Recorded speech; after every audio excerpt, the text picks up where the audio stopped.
তো এক বোবা এক বয়রা মেয়ের প্রেমে পড়েছে। তো বোবাটা যখনই গান গাইতো, বয়রা মেয়েটা শুই না দৌড়ায় দৌড়ায় বোবার কাছে আয়া পড়তো। এটা আবার মেয়ের এক অন্ধ চাচা দেখা পালাইছে।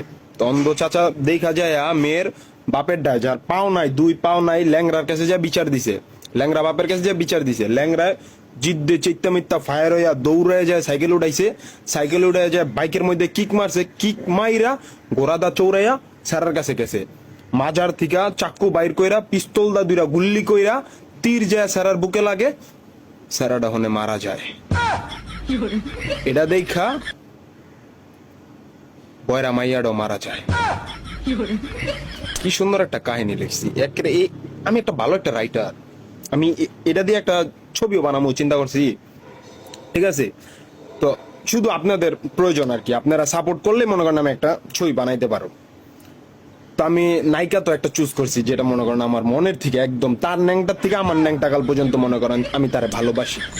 ঠিক আছে, এটা হলো মনে করেন আপনাদের সবার মনি, আমার পরিমণি। এটা হলো নায়িকা, তার আমি চুজ করছি। আর নায়ক আমি চুজ করছি হলো মনে করেন 3টা। এখন আপনারা সবাই বলবেন যারা বেশি নাম হইব আমি তারই নিব। প্রথম নাম হইলো মনে করেন ওই যে বাংলাদেশে যে লাখ লাখ টাকার চশমা ব্যবহার করে, সেটা হলো সুপারস্টার শাকিব খান। আর দ্বিতীয়ত মনে করেন যার মনে করেন আমেরিকা থেকে বিয়ার প্রস্তাব হয় কিন্তু সে যায় না, সে দেশপ্রেমিক, দেশকে অনেক ভালোবাসে, সে দেশ এতটাই ভালোবাসে যে আমেরিকাতে বিয়ার প্রস্তাবতে সে না করে দিছে, এতটা ভালোবাসে সে দেশকে।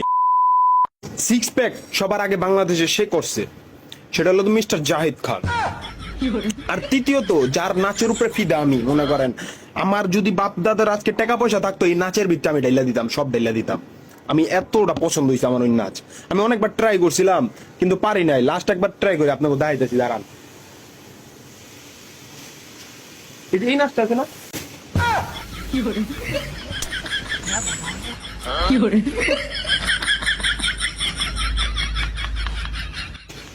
এই নাচটা, এই নাচটা মনে করেন আমি এত ভাল লাগে, আমার এত ভাল লাগে, আমি রাইতে রাইতে ঘুমায়ও দেই, আমার অনেক ভাল লাগে এই নাচটা। এই নাচটার উপরে ফিদা আমি, আমার বাপে 50-60 কোটি টাকা থাকলে আমি নাচের উপরে দিয়ে দিতাম একদম। এটা হলো মিস্টার অনন্ত জলি। ঠিক আছে, এই 3 জনরে চুজ করছি আমি। এখন আপনারা বলবেন যার নাম সবচেয়ে বেশি আইব আমি তারই নিব। আর হিরো আলম ভাই এটা তো বাজেটের বাইরে। ঠিক আছে, তো মনে করেন আমি যে এই মুভিটা বানাইছি, এই মুভিটার নাম হইলো মনে করেন, টাইটেল নাম হইলো এমডি তুই যে আমি আইতাছি। হিরো আলম ভাই তো মনে করেন অনেক এমপি ইলেকশনে হারাইছে, বহুত অনেক হাই লেভেলে গেছে গা। হ্যার পরে একটা ছবি বানাবো এর নিয়ে, এটা হইলো আমি বইছি তুই খাইতে আয়, এটা হইলো হ্যার ছবি হিরো আলমের। আর অনকার যে ছবিটা এটা হইলো এমডি তুই যে আমি আইতাছি। ঠিক আছে, তো মাইয়া তো নায়িকা তো আমি একটা চুজ করছি। মনে করেন নায়ক আপনারা চুজ করে দিবেন, তাদের জন্য মনে করেন আমার ছোট্ট একটা শায়রি, আমার মন থেকে একটা ছোট্ট একটা শায়রি কইছি আমি, তাদের জন্য বানাইছি, আমি আপনাদের বলে শোনাই। চালের ভিতরে থাকে ছোট ছোট কণা, চালের ভিতরে থাকে ছোট ছোট কণা, এরা দুজন হচ্ছে বাংলাদেশের মনি মনা।